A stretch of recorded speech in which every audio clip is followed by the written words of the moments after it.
Captain Captain Rob O'Donnell. A lot of you know Rob, who's been around for a fair amount of time also. And he's a CSU graduate in natural resource management.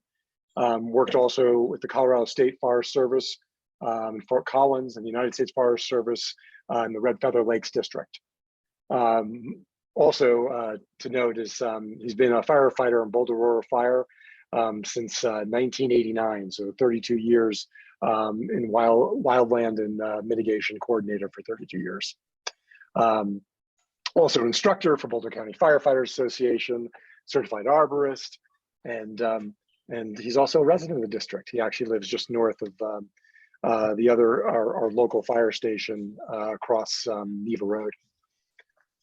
And Captain Fritz, who's actually our training captain.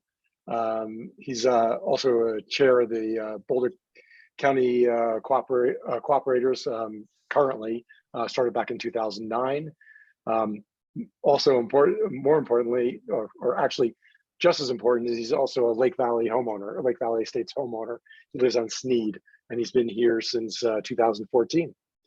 As I mentioned, he was the training captain of Boulder Aurora Fire. Will be retiring this year, actually, this month, I believe. Also a volunteer firefighter and training officer for Left Hand Fire from '96 to 2018. So that's kind of our panel. What the format of tonight we're going to go over is basically there'll be a panel. I'll ask several questions to our panel participants. Then we'll also have an opportunity for people to have a Q&A session afterwards. So without further ado, I'm going to start off with something that's very topical, and I'm going to direct this towards Odie Rob O'Donnell. What should we do in our common spaces, especially to the west, from a wildfire mitigation perspective? Can you hear me all right now? We can hear you. Yes. Okay. Yep. So when you talk about your common spaces, are you talking specifically open space to the west, or are you talking about the common space, say, that breaks, say, Lake Valley to North Rim, where that little stream area cottonwoods go into the lake? Let's define what we're talking about, common spaces. So yes, that's a great question. I would say both, specifically spaces that are not on the homeowner's actual property itself. And I would include in that kind of area also not only our common spaces, but open space as well. Okay. So I think it's important that we, in the group and the people that are listening, a few years back, we had a fire called the old Stage 2 fire. And if the residents were here, that's when also the llama house burnt down. The llama house went down first, took out the llama house. Within a few minutes, a power line went down up by Ball Aerospace, where McGuckins has their warehouse, lit the grass on fire. A big wind day, took off, went across 36, approached Lake Valley. We were out there for hours. It impinged some residents, took out some, non-structures, maybe some patios and stuff like that. But my point is after that fire, we got together with the Lake Valley Homeowners Association, and we sat down and we talked about specifically what can Lake Valley do to prepare themselves for the event of another grass fire. And we spent a lot of time. And so my question is I'm sure there's some people out there that were part of that discussion at the time. And what we discussed at that particular time, let's just talk about the west side. The west side is open space. And we had meetings with open space folks, and maybe it's changed, but at that point in time, they really didn't have a lot of input. And so what we discussed as a group is that, it's very cyclic as far as when the grass grows and when you're going to be doing mitigation work. And so to my thoughts on that is that west side is there needs to be folks that either through individual homeowners or through the HOA that depending on the time of the year, that you guys go out and you weed whack a 10 to 30 foot barrier between the open space grass and your fence line. And when we talk about this too, we got to talk about Lake Valley Estates. So when we come in right off of Neva Road there, you have those homeowners, and then obviously you go down, you hit the lake, and then you have the spillway, and then it breaks and goes into Lake Valley, but you have that whole front there. And depending on where the property sits, you have different continuity of grass. And I think what we saw in the Marshall fire is the grass there was very, very heavy and thick. And you have different areas to the south of Lake Valley. You have the Boulder Valley Farm, and they're grazing cattle to the west of you guys. As you head a little more north, you run into the prairie dogs, and the prairie dogs do a great job of mitigation.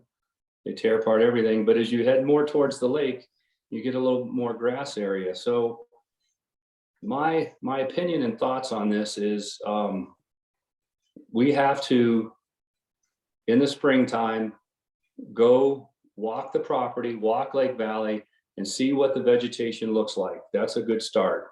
And then depending on what we get for the winter time, what we get for spring rains, what are we going to do to reduce the grass? And by weed whacking it, you don't have to do it a lot. You get out there in May when it first grows, you're going to cut it down. You go back out in August or so after we have the monsoon season, and then last maybe in October. And that what we found, guys and gals, and what you're seeing now is, if you look at our CWPP, the fire season used to be May through October. Now the fire season is year round. And so I don't know how to have or ask, or whether the HOA provides recommendations or what, but that's a start. We have to look at, if we can keep the grass short, it's defendable by firefighters. Anything above 4.5 foot flame lengths, firefighters, we can't deal with that. But if you're cutting grass with a weed whacker down to 1 or 2 inches, it's manageable. You can manage it. You can do a direct attack. And so those areas that are in open space, and I said this to Andrew before, folks, and sometimes it might be better. It's better sometimes to ask for forgiveness and permission. And I think in some of those areas that are very thick, I think that's what Lake Valley is going to have to do. They're going to have to take it upon themselves to put together a mitigation program, a fire mitigation that specifically looks at what's most vulnerable. And you guys on the west side are vulnerable in the wintertime because of the winds. Those of you on the south and east are more vulnerable in the summer, because you guys know, particularly with the warm days and stuff like that, we get the winds out of the southeast. So it varies. And then, the north side, I'm going to call the north side kind of Niwot Road and Neva Road. There's a little bit, but not as, it's not as impacted as I would say the west, the south, and the east. So one thing I had mentioned to Andrew earlier too is there anybody out there that was part of this discussion years ago, and have you all continued with that discussion, or has it just picked up now? I'll leave it at that. Okay. Thanks, Rob. I'd like to follow up with kind of a related question, maybe toss this over to Fritz. So one of the things we know about the Marshall Fire is that there was a golf course involved. We actually have a golf course here as well. Any thoughts on the risk involvement of actually living on a golf course from a wildfire perspective? Is my mic on? Mm-hmm. Yep. I can speak to that. In fact, in March of this year, I did a presentation we had on Super Bowl Sunday. You may have noticed we had a fire down on Morrison Road. Very similar circumstance, high wind event, started in some open space area and ran through a golf course. ended up at homes, spotted up around the homes, but firefighters were able to contain it near the homes. One thing, and I've actually sent Andrew, I believe it's in the links. There's a very good 2.5-minute video done by West Metro Fire. And it just shows, it's a drone video of the day after the fire. And it really shows what burned, what didn't. Now, what you don't see is where the firefighters affected that. But the small take on that is you can see that it's the rough section, as golfers, would describe the rough. It's the areas that we want, heavily treed, grassed, everywhere else that the fire is running through. So in the case of that Morrison Road fire, it ran right through the golf course in all those central rough areas. Fairways are always working to our advantage. They're irrigated. They give us essentially a nice little buffer zone there that will, and plus they're even, if they aren't irrigated, they're cut so low that it doesn't carry fire. It doesn't carry fire that worries us. We can manage it. If you just kind of dovetail a little bit out onto the Middle Fork fire, which also happened on the 30th of December, that was one running through the grasses. And what it came down to was firefighters having to put additional fire on the ground to burn out those grasses in that 100-mile-an-hour wind. Not an ideal situation. That's to OD's point of why we need to manage this while we can. When we burn things when it's to our advantage, or we manage them, we weed whack them, we do whatever. And just one last little bit of background, over on the driving range side, on that western side of the driving range, years ago, this is probably, well, some of you would remember, but we actually did a training burn over there with the sheriff's department. We went in and actually were able to burn off that grass. That is a very valuable thing. And that's another thing pointed out in this video from West Metro is the fire, the rejuvenating effects of fire are actually very good. I know there's a question of noxious weeds and so forth. Fire is wonderful for that. But we need to do it on our terms and not let it be the December 30th of the day of the world where it just runs uncontrolled.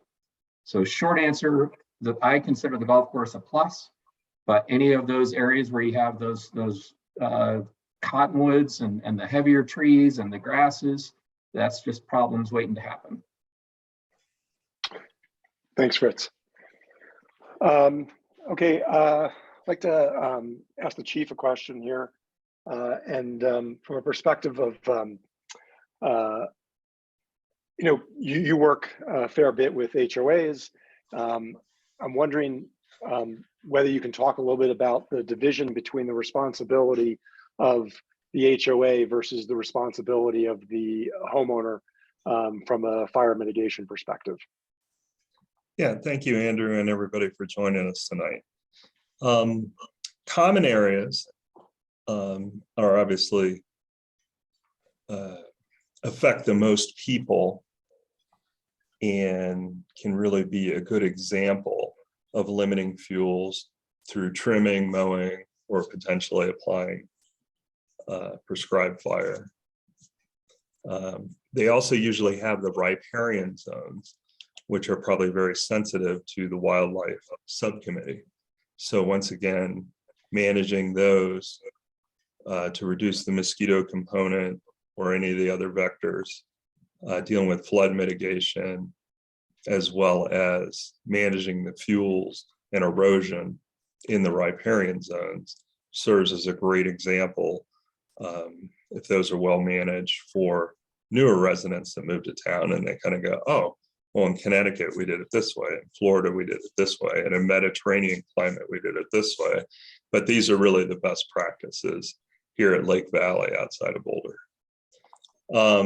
Also maximizing the utility right-of-ways. And then, as Captain O'Donnell has already talked about, creating that buffer zone from the public lands onto the HOA, whether it be a private area or a common area, especially to the west,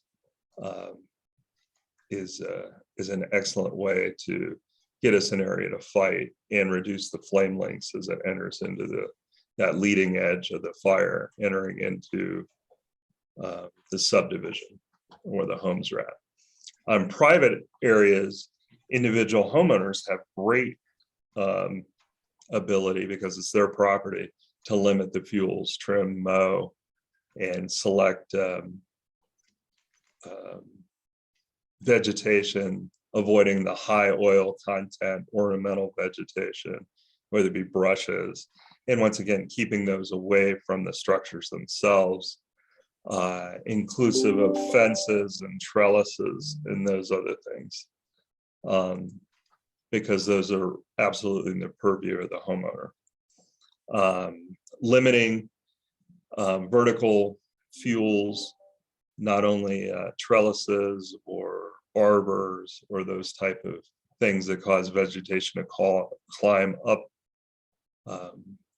fence lines, under eaves, or up against homes is another good way to keep the flames from a grass fire or vegetation fire out of your house. Also, you have control over plastic play structures, plastic or combustible sheds, and those kind of things need to be away from homes. And those are all things that you can handle or you have direct control over in private areas. So I hope that answered your question, Andrew. Yeah, that's great. Thanks, Chief. I'd actually like to direct a very kind of the same question to Odie as well. I mean, you had mentioned, we were talking earlier, and you'd mentioned about how in Grand Lake you deal with some of the homeowner mitigation, or how the HOA deals with that and manage that. Would you willing to share some of that with us? Sure. What Andrew's talking about is we have a place up in Grand Lake, Columbine Lake, and it was obviously in the path of the East Troublesome Fire this year.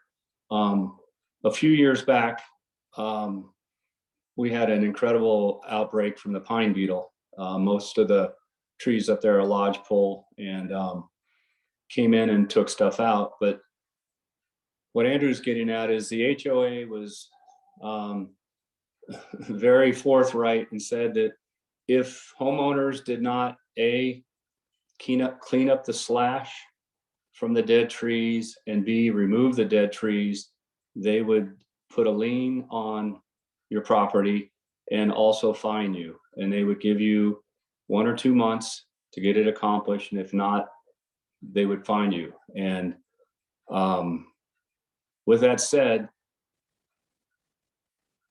they helped also. And what I told Andrew is what they did is they provided a community cleanup day.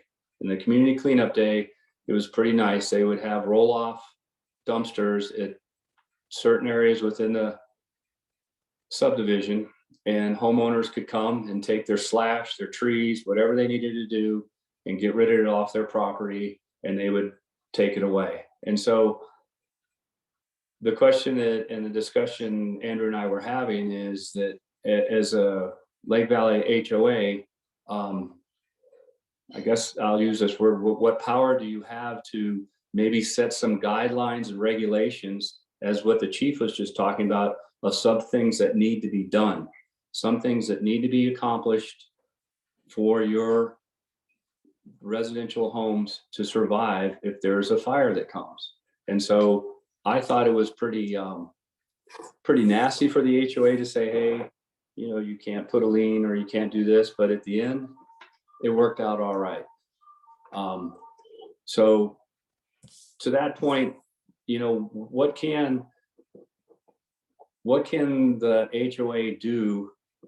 You want to get the community involved. And I think what really helped up in Grand Lake and stuff, and even though I'll tell you right now, folks, these troublesome fires, no different than the Marshall fire, no different than the Cowwood fire. It was a wind-driven fire, and it blew right through. We lost like 10-20% of our homes, those on the outskirts. It was devastating. But for those that were on the interior, and this is what we're getting at, is those that were on the interior that did do work, that did do the little work that the chief was talking about by limbing, trimming, getting rid of slash, so on and so forth. Firefighters were able to come in after the fire front, put out those embers, put out those spot fires, and save a lot of homes. So the way we need to do this is we need to obviously be somewhat strict about it, but we also need to let the community know we're doing it for a purpose. And at the end, it's going to be good for the whole community. Does that help you out, Andrew? Yes, it does. Thanks, Rob. I'd like to go back to the chief for a moment, or actually Fritz and the chief. So we have, you'd mentioned the CWPP, which is the Community Wildfire Protection Plan. I believe the last one we have that was drawn up for our district was 2007. Are we in the same place we were in 2007? Is it time to kind of get a new view of that? Are there things that that you've seen that have that in the plan that don't necessarily match what you've seen when you've actually walked around and seen our neighborhood and our interface? Andrew, I believe that, yeah, the plan is rapidly approaching 15 years old. So we are going to try to compete. We are going to compete for the some of the new funding that came out of the 2020 fire season, both from the state funding, Colorado State University's forestry program, as well as some passed down federal dollars that were just announced. So we will update the plan. I believe that there was 10 recommendations of our current plan for mitigation. We were able to assist in 2 of the high ones in Sunshine Canyon. There is one project that identifies a project area in ranking 7 out of the 10 high or identified areas for wildland fires. So Lake Valley ranks 7 out of 10, and probably in a new evaluation will probably rank in the same way into the low zone. But we do want to update and get the credit as we partnership with our neighboring agencies, linking shaded fuel breaks with utilities, with road infrastructure. And as we create these barriers and or areas of opportunity to suppress fire, it would be great to be able to do that with our partners at Open Space around, and especially on the western side of Lake Valley Estates. Ground truthing it, the topography is the same, the fuel type's the same. The only thing that's really changed in 15 years, as Captain O'Donnell's already mentioned, is that we've transitioned from a 8-month fire season almost to a 12-month fire season. And that is a big change. Fritz, do you have something to add to that? Not so much, just other than at the individual property level, we have fewer shake shingles now, which is a good thing. Some of the properties have been updated since then. I still think, you know, with everybody continuing to plant and cut and do everything else, it's just going to take a home by home analysis to figure out how it relates internally. But in the same way, dovetailing back to the golf course, you know, we just have to look at our high risk areas, clearly looking out to the west and seeing that large grass field come running at you in terms of fire is our biggest threat, our most immediate threat. So I would start over on that side. In fact, I've taken all my new classes up there to look at that and say, okay, how would you do this? I've built a number of scenarios that frankly are not good for Lake Valley, similar to what we saw on Marshall Fire. But the key on Marshall is that it just became house-to-house ignition. It was the ember shower. Once a couple of those homes went, there was just nothing firefighters could do. So that's where I would focus on the CWPP update, would be to say, where are, you know, our most immediate threats? Grasslands, as OD talked about from the start, is our biggest threat. If we can manage that, then we start looking at, for example, those rough areas running through the golf course. What are going to be those little fingers that are going to carry fire all the way through to other homes that we might not otherwise think about? And then look at the shake shingles, look at the homes that may be more in terms of a you know, sort of a Grand Lake type encouragement of you have to update this. But that would be the only thing I would think about in terms of updating CWPP. Thanks, Fritz. And Andrew, real yes. quick, I think Sure. I think the CWPP, it's out of date, of course, with if you look at how in 2007 we looked at homes and things have changed there. But I would encourage everybody to look at the CWPP, because when you talk about defensible space and stuff like that, that has not changed. You know, when you talk about a 30-foot around your house, and I'm going to quote right here, and this is on page, I had a chance to look at this on page 36. On page 36, it says an aggressive program of evaluating and implementing defensible space for homes will do more to limit fire-related property damage than any other single recommendation in this report. So that's what we need to come out of this meeting. And as we move forward and we put together plans and stuff like that, we need to talk about individual homes. And who pays for it? That's the question. That's it's funny you should mention that, because that was actually, it's a great segue into one of my final questions, which is actually to all three of you. Obviously, the big topic of conversation is the Marshall Fire, you know, the devastation that it wreaked. And looking back at that, you know, we often, this becomes top of mind, we often say, well, what can we do because of that? And I'm wondering if, you know, are the recommendations in the CVPP and the things that you normally do, you know, before the Marshall Fire, is it the same? You know, are all the things that are being recommended in the mitigation efforts and things like that the same, and that the Marshall Fire hasn't really substantively changed anything? Or is it a game changer and we should be looking at all these things differently? So let's start with Fritz.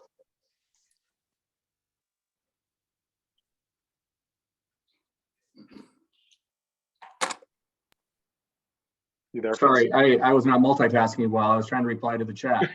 So I kind of half heard your question. If you wouldn't mind repeating, or someone else chime in. Sure. It was, I'll summarize. It was basically the fact that since we are still in the shadow of the Marshall Fire, has that substantially changed what our approach should be for mitigation and what we should do within our neighborhood? Or is it really just the normal practices and the recommendations that we've seen time and time again that we should actually be applying? Thank you for that. Sorry about that. Short version, no, nothing has changed. What is changing is we're seeing the intensity of fire. Ember cast and ember ignition has been around forever. It's been now studied and proven, as we all kind of suspected. The modeling of burning through subdivisions is a little more intense, to the point that most of our most sophisticated models are no longer tracking fire behavior appropriately. They cannot factor these things in. In terms of the standard mitigation work we should be doing, or the management, the fire hardening, so forth, around our homes, that has not changed. We're looking for increased distance, setbacks, and in particular, it's manageable space. And what becomes really important for just the layperson to understand, we teach firefighters that if it's not safe to be at your home to defend it, they are supposed to leave. No firefighter's life is worth a home. So if we show up at your house, it's not our job to suddenly mitigate your home. If it's not safe and we don't have a defensible area and we don't have a safety zone, as we would say, we will have to leave. So that's sort of the hard reality for people to accept, is like, you know, well, why aren't firefighters risking their lives to do this? That's not our job. Our job is to do what we can in a safe, effective way. And so if that work is not done in advance, we do little things. We'll pick up your cushions. We'll maybe protect your wood pile. We'll make sure your windows are closed, and certainly make sure you are out, or we'll do whatever we can with your pets. But that's honestly what a lot of we saw in the Marshall Fire, to your question, was getting people out of the way. There are three things, and I'll be harping on this in my annual refreshers for all the firefighters, is LIP, life safety, incident stabilization, property conservation. Those three priorities always exist, and they're always in that order. Fire behavior itself will dictate whether we can get to number 2 or to number 3 right off the bat, or if we can actually do some life safety issues. So we will focus on life safety as immediately we did. That's why you saw such phenomenal results with the Marshall Fire in terms of lives saved. But what is maybe not the ideal in terms of number of homes lost. There wasn't a whole lot we could do in that circumstance with property conservation. So the work is the same. When you get into those high density neighborhoods, it's just a whole new thing that we really can't do a whole lot with. Great, thanks, Fritz. Odie? You know what, I'm gonna go back to the basics here. And I think the basics of defensible space and what you can do to take care of your home. And if I look at the East Troublesome fire that was up in Grand Lake, and a big thing that you and the people that are listening need to know, spot fires and ember casts. Spot fires on record have gone. The East Troublesome fire, remember folks, went 6,000 acres per hour, went up and over the Continental Divide, up and over. No, at 10.5, you hit tree line, and there's no vegetation from 10.5 up and over whatever 12,000, 13,000 feet to the other side to 12 to 10 to vegetation, and it's spot fires. And what I'm saying with these spot fires and ember casts that we saw up in Grand Lake is homes in the middle of nowhere just went up. And why did these homes maybe go up? Very simplistic things, such as we talk about vent coverings. You have vents that are open. Those vents you can take off. You can put a screen on there that's like on your window screen. We talk about wood close to the house. We talk about leaves. Up there, we don't have leaves, but we have needle casts. Needle casts that's on the roof. Needle casts that's in the gutters. Needle casts that's on the porches. You have open porches where embers and casts can get. And so all these spot fires and what we're seeing, even the Marshall fire was so devastating because it was auto ignition, house to house to house.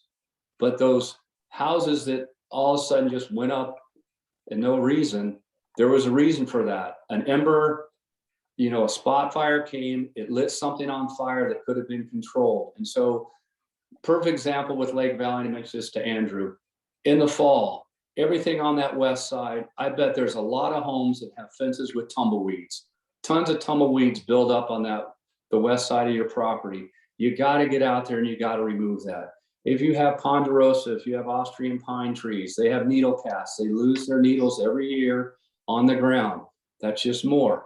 I hate to say it too, what they're saying now and what they're looking at is when you're talking about mulch. I mean, mulch is great, but when you have dry mulch that's up against your house or next to your porch, that's open porch, you have issues. So we need to really just go back to the basics.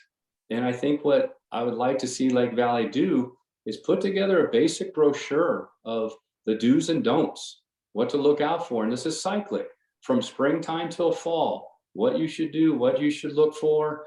And maybe you guys have a community cleanup day, but again, defensible space is defensible space. And we are seeing over and over again, as Fritz said, LIP is our acronym. Life safety is number one. The firefighters and the people. Once that fire front goes through, firefighters do an incredible amount of good. They go in there and they stop a lot of damage. They stop a lot of homes that are stopped because they see a fire that started next to the porch. They're able to get in and put it out. And so, Andrew, to your question, let's go back to the basics. Let's just take a home. Let's go to a home. Let's look at a home and say, what can we do to make this more defensible? The only good thing that I do like about Lake Valley, and I know the setbacks are a little open. You don't have this, neighbor with a 5-foot setback in between this huge fence. So Lake Valley has that advantage, but there are other things Lake Valley can do to make sure that they're defendable, because we're going to come in there. We're going to give 110% as much as we can. So if you can help us, we're going to help you. Great, thanks. Chief, last few minutes. Well, to build on what the other speakers said, it is overwhelming as a citizen, a community member, a homeowner, to look at Marshall, to look at East Troublesome, to look at some California firefighters on the news cycle and see what looks like a wave of flame that cannot be stopped. If we break the chain and control those fuels and keep the flame length smaller, it will burn around the homes or infrastructure at risk if we manage those. It was an incredible weather day on December 30th, but if we keep those defensible spaces or survivable spaces around the homes maintained, and shrubs away from the home, no overdone branches, all the trimming and mowing and design elements, you can really make a big difference. And one of the lieutenants brought up yesterday, speaking to one of our board members, that a normal fire response to a home on fire is about 6 to 7 engine companies plus for one home fire. What we were encountering during interface fires or the Marshall Fire was one fire engine trying to protect 7 homes that are on fire. So that's a unique challenge that we're asking your partnership in. And once again, reducing the numbers and size of ignitions. Great, thanks, Chief. So I'd like to move into Q&A. In order to do the Q&A, the best method, I think, is just to put it in the chat, and I'll read it out. I think the first, let's see, just looking over. The first question was concerning the hazard ratings. Are those relevant anymore? It's believed that, I assume that Louisville and Superior would actually have been solid green as well. So anyone on the panel, whoever wants to take it, can take that. So remember, depending on what those hazard ratings, specifically say with the CWPP, is you're looking at fuels and you're looking at topography, you're looking at ingress, egress, you're looking at water supply. So those are the things, those are some of the fixed things that you can't change. The wild card is what?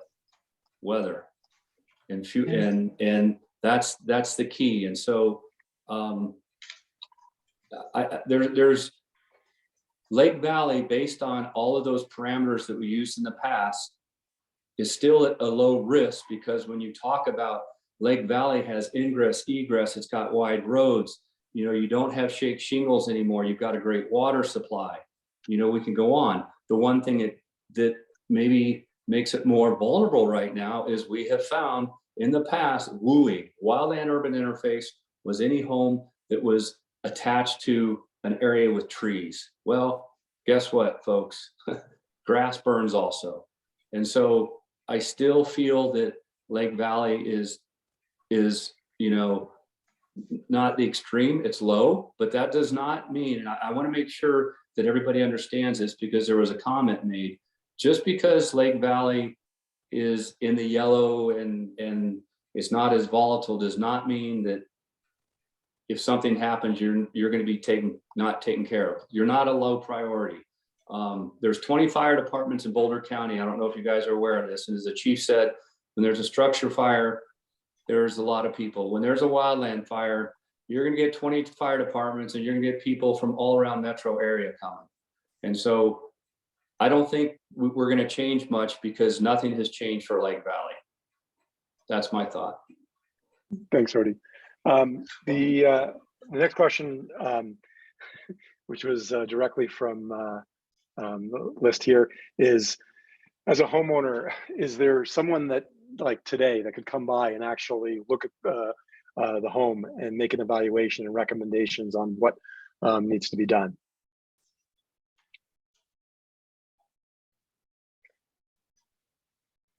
Yes. Well, I guess- yes, you can Chief. hire an arborist or a wildfire consultant, but there is a group that's Wildfire Partners, which is a not-for-profit that does home evaluations.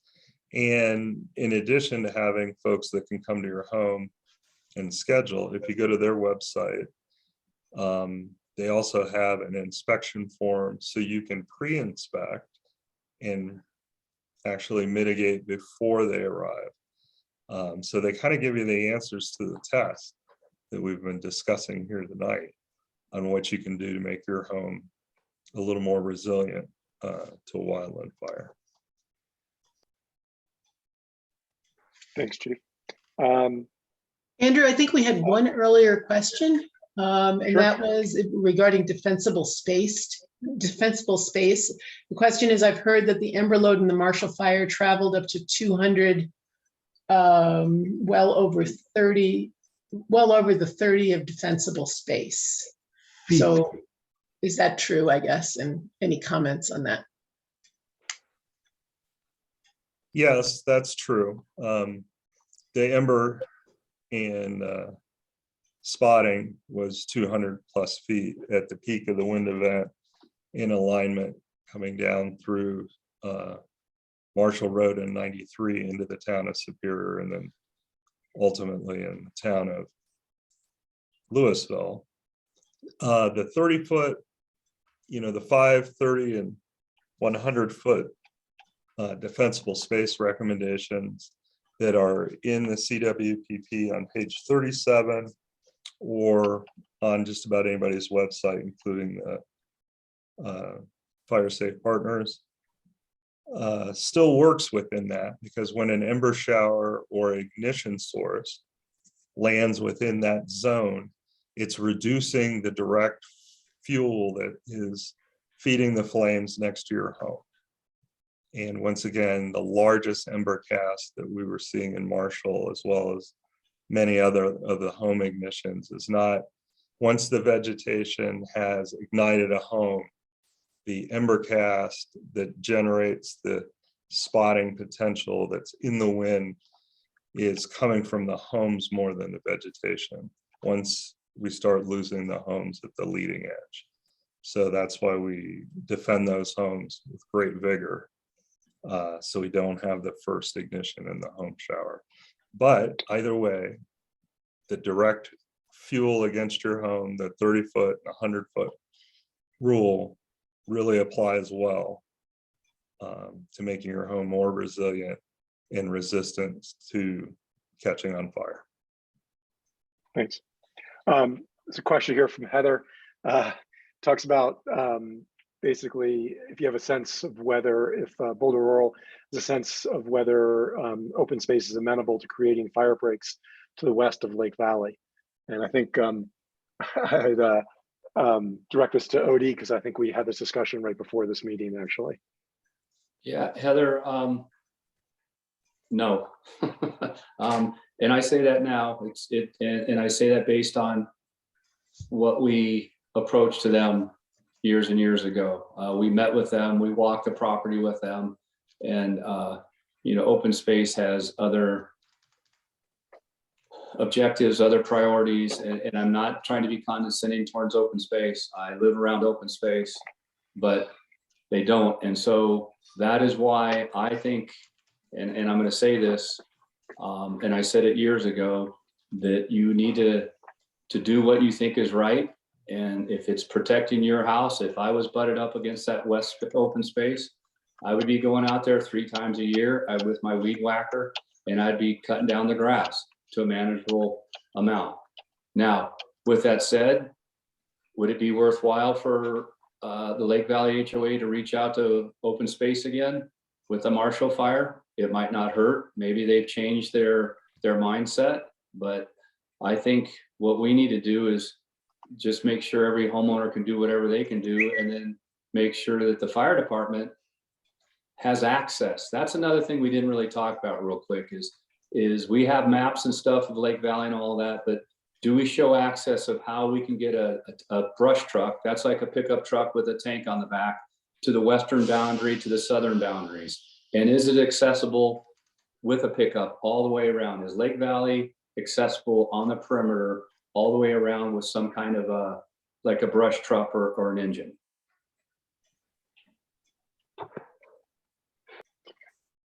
Cool, thanks. Let's see.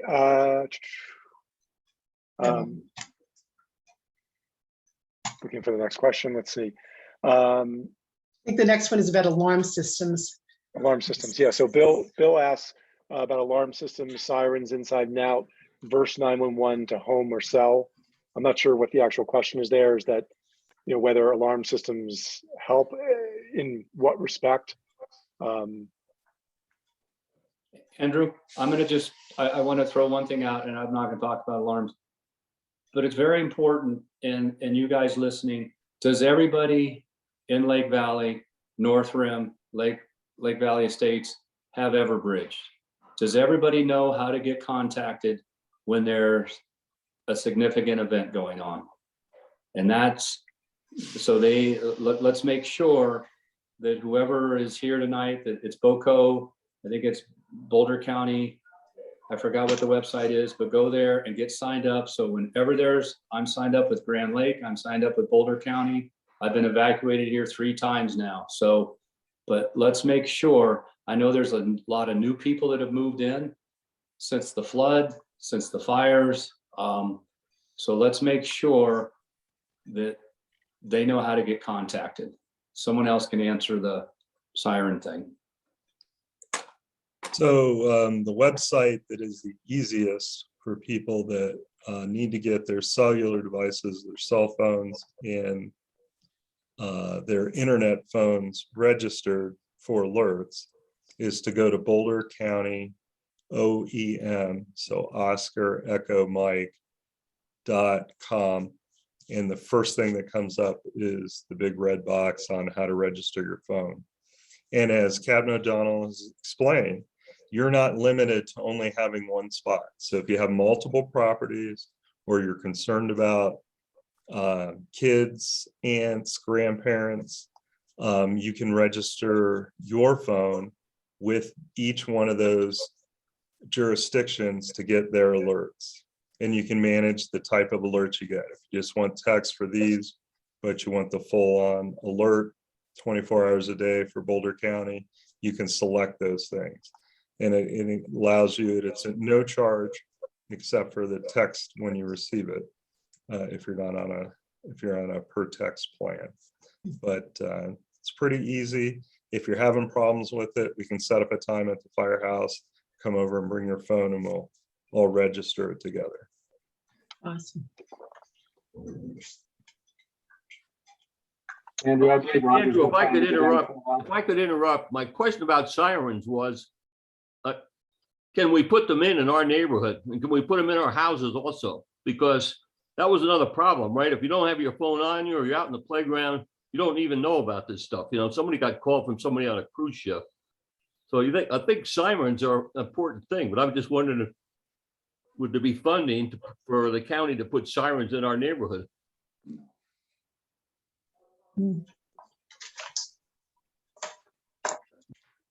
I know I can speak to that. There was a big debate about this after the campfire in Paradise, California. And one of the problems that they had was with the sort of old school tornado siren type thing, there was no consistent messaging associated with it. If the siren goes off, what does that mean? Yes, it's an alert and sends people to go check for additional alerts. But in the case of the county there, I'm blanking on it, but they decided that there really was not a lot of value and that it did come down to this individual messaging. I haven't seen any final data. I know there was some issue with the Marshall Fire where the messaging was not working as hoped. I don't know to what degree and what the problems were, but that's something that we'll be looking into for sure. But you know, there is a siren over at the golf course, for example. When there's lightning, they blow the siren and it means come in. Yeah. A similar system could be used. I know that we use one up at Calwood as well. But again, if it's not just everybody knows this means fire or this means whatever, you kind of just create more chaos than you do good.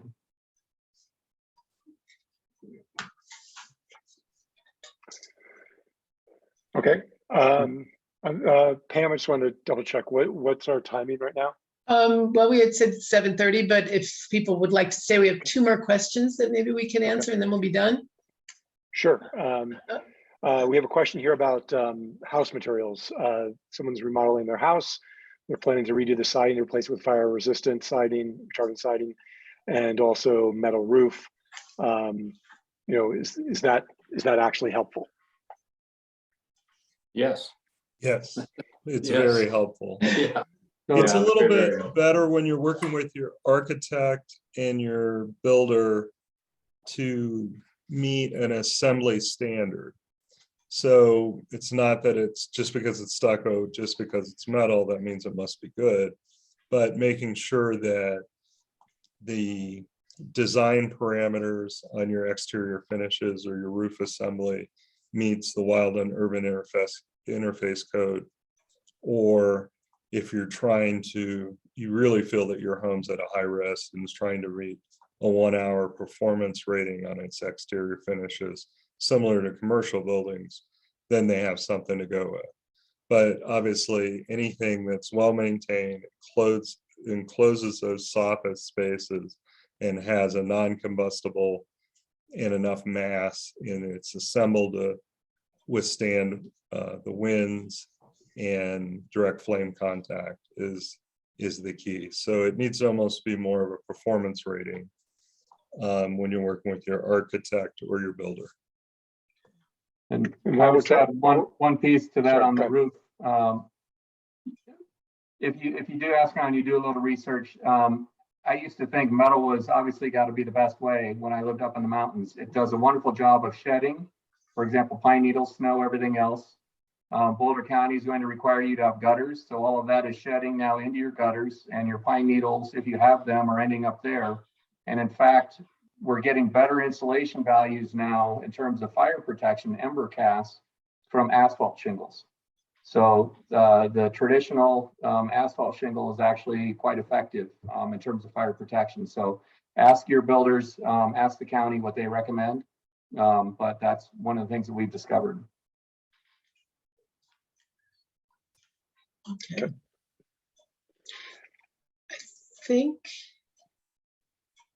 that might be, there are a couple of others, but to Andrew's comment, he said all the others that we didn't address, we can address perhaps in writing in the interest of time.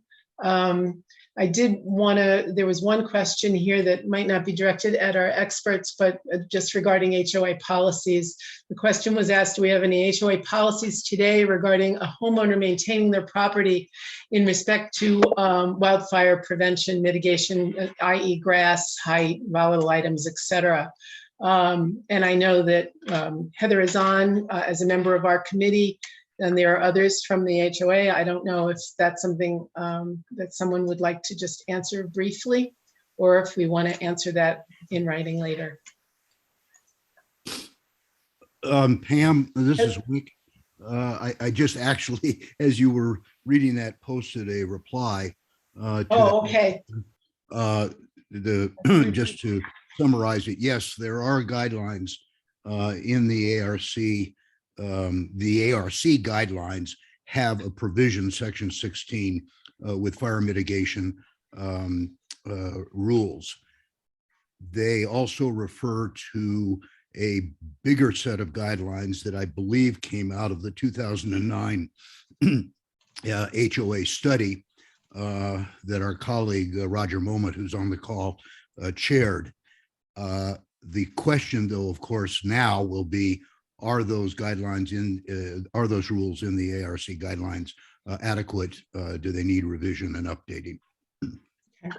I'd like to chime in. I'd like to chime in here because Odie, Captain O'Donnell, and I actually had this discussion before. I would say actually one of the most important parts of this is actually not the material of whether those guidelines are sufficient or not. That is important. But we found within this neighborhood, what's more important is, are they actually enforceable? And who's going to enforce them? And in what priority are they going to be enforced?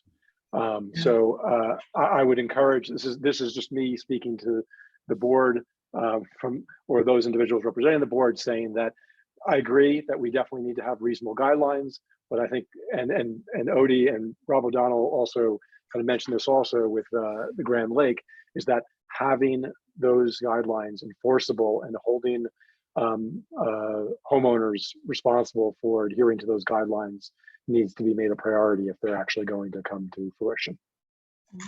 Bill, do you have your hand up?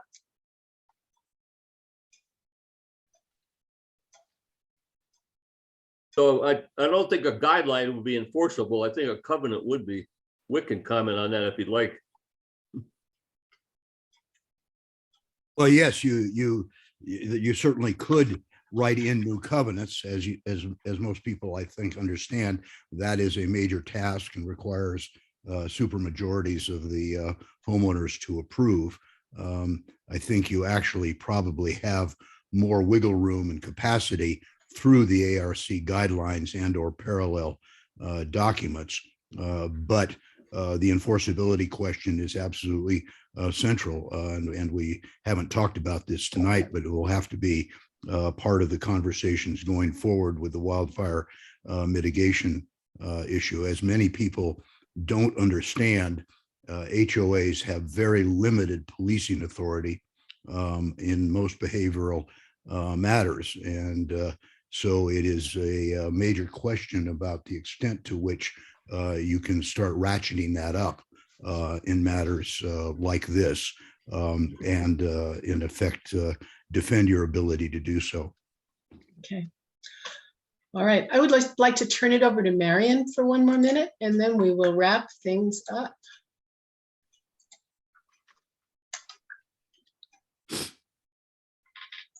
Marion, you're muted. Sorry. Thanks. Pam, and thank you to our fantastic guest speakers. As Dave mentioned in the beginning, one of our missions and commitments is education. So please allow me to invite all of you to the following monthly presentations that we have put together for you. This next month on Wednesday, February 23rd at 6:30, we will have a guest speaker from the Northern Colorado Wildlife Center talk about winter birds. In March, we will hear all about our trees and how they create a natural habitat. April, we will have a guest speaker talk about the native plants and noxious weeds, ideas and tips about xeriscaping and bee-friendly gardens. In May, we'll have a guest speaker talk about our healthy lake, which is something important to all of us. June, we will present a guest speaker that will address raptors and birds who grace our skies. And in July, we will have our own Lori Neff, who's our dear friend and neighbor, talk about wildlife in our community. And all of these presentations will be found on our Front Steps emails, and we will post them as well. And we'll post them also on the Facebook page for more detailed information and times. So thank you, everybody. Thank you. Well, I guess I'll just close out on behalf of the wildlife group. Just want to thank our speakers. I mean, I think it was really a lot to think about, and I really am grateful for your expertise and your thoughtful comments on everything. For those that did put comments or questions in the chat that we did not respond to, we will try our best. I'll send it to Andrew, and we can see what responses we can provide to all of you. We'll try to send it out. I have emails for everyone who RSVP'd, so if you don't mind, we'll use those emails to respond to you. And does anyone else have any closing comments or thoughts before we close for the evening? Okay. Well, thank you so much for joining us, and we hope to see you on February 23rd. Thanks Bye, again. For the everybody. invitation. Thank you.